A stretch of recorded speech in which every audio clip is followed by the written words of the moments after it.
निहाल साहब, सवाल एक्चुअली कुछ और था। सवाल ये है, देखें बड़े आराम से ठंडे होकर ना जरा सुनिएगा गौर से। इलेक्शन कमीशन ऑफ पाकिस्तान जो फॉर्म 45 अपने वेबसाइट के ऊपर अपलोड कर रहा है, ये पीटीआई ने, इन लोगों ने नहीं किए, ये इलेक्शन कमीशन ऑफ पाकिस्तान जो फॉर्म 45 अपलोड कर रहा है उसके ऊपर इस किस्म की करेक्शंस क्यों हैं कि उसके 200 वोट 300 वोट लग रहा है कि उसके अंदर जो है वो चेंजिंग की गई है, 2 को 8 बना दिया गया है, 313 को 1313 कर दिया गया है। लग इस तरह रहा है जैसे बाद में जो है इसके ऊपर लिखा गया है। आखिर इस किस्म की, अब इसमें ये पीटीआई ने तो नहीं किया होगा ना, ये तो प्रिजाइडिंग ऑफिसर्स ने किया होगा। तो इसमें पीटीआई या 2018 या 35 पंक्चर ये कहां से आ गए बीच में? भाई साहब, ना मैं इलेक्शन कमीशन का ऑफिशियल हूं और ना आप ऑफिशियल हैं। मैं समझता था कि आप शुरू करते केपी से, कि जहां इनकी हुकूमत थी, जहां पे ये बहुत सारी सीटें जीत गए, वहां से अगर बात करते तो ज्यादा मजेदार होता। मैं तो आपसे समझ रहा था पिक एंड चूज की निहाल साहब। सुने ना कर रहे हैं ना निहाल साहब, मैं तो आप सर सुन तो ले निहाल साहब। कटिंग सर मैं तो नहीं, मैं तो ये कह रहा था, मैं पता क्या एक्सपेक्ट कर रहा था, सुने, मैं ये एक्सपेक्ट कर रहा था जब मैं अभी शोएब शाहीन साहब से जब ये सारा कुछ पूछूंगा उनके हल्के के बारे में, ये बैठ के अपना अपना फॉर्म 45 बताएंगे, आप कहेंगे मंसूर साहब छोड़ें, आप क्या बात कर रहे हैं, आप क्या बात कर रहे हैं शोएब शाहीन साहब के साथ। ये देखें, ये हमने फॉर्म 45 केपी के निकाले हुए हैं। अली अमीन गंडापुर तो हार चुका है, ये लोग सारे के सारे वहां से हार चुके हैं। ये देखें, ये फॉर्म 45 हमने निकाला। आपको तो मुझे ये कहना चाहिए। मुझे लेट मी क्लियर जी जी।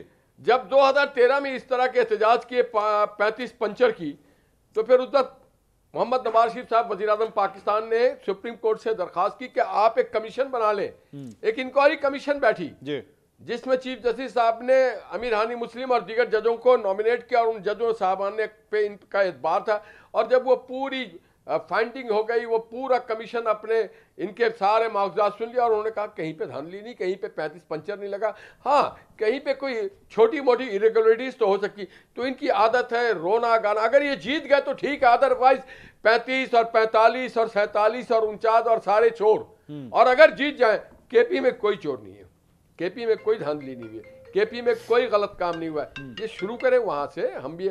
और अगर इस पे भी दिल नहीं भरता है तो बना ले कमीशन भाई। अच्छा, किसी ने मना किया? आप आए, आके गाली गोलोज ना करें पार्लियामेंट में, ठीक है, आए बैठे बात करें। और आप एज ए पार्टी एग्जिस्ट नहीं कर रहे। सुन्नी इत्तेहाद काउंसिल अप्लाई करे।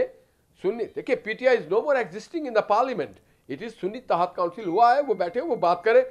आम आदमी को क्या मालूम होता है कि किसका ये निशान क्या है?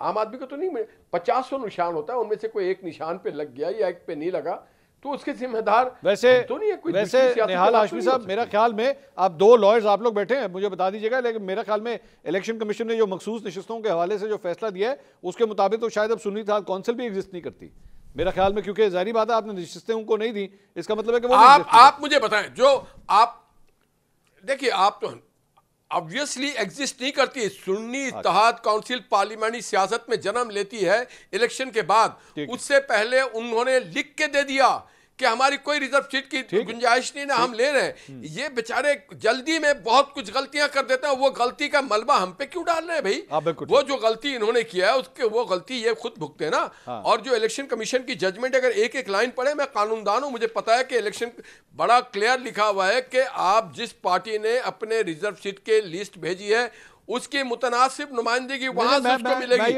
अगर पीटीआई की कोई लिस्ट नहीं थी तो पीटीआई को कहां से मिल सकती? और अगर पीटीआई पार्लियामेंट एग्जिस्ट नहीं करी तो उसको कहां से मिल सकती? निहाल साहब, मैं ये तो डिस्कस ही नहीं कर रहा, मैं तो सिर्फ ये बात कर रहा हूं। आप कह रहे थे ना कि जी वो सुन्नी इत्तेहाद काउंसिल मौजूद है, तो मैं इलेक्शन कमीशन का फैसला सिर्फ आपको कोट कर रहा हूं कि उनके मुताबिक तो अब सुन्नी इत्तेहाद काउंसिल भी एग्जिस्ट नहीं करती पार्लियामेंट के अंदर।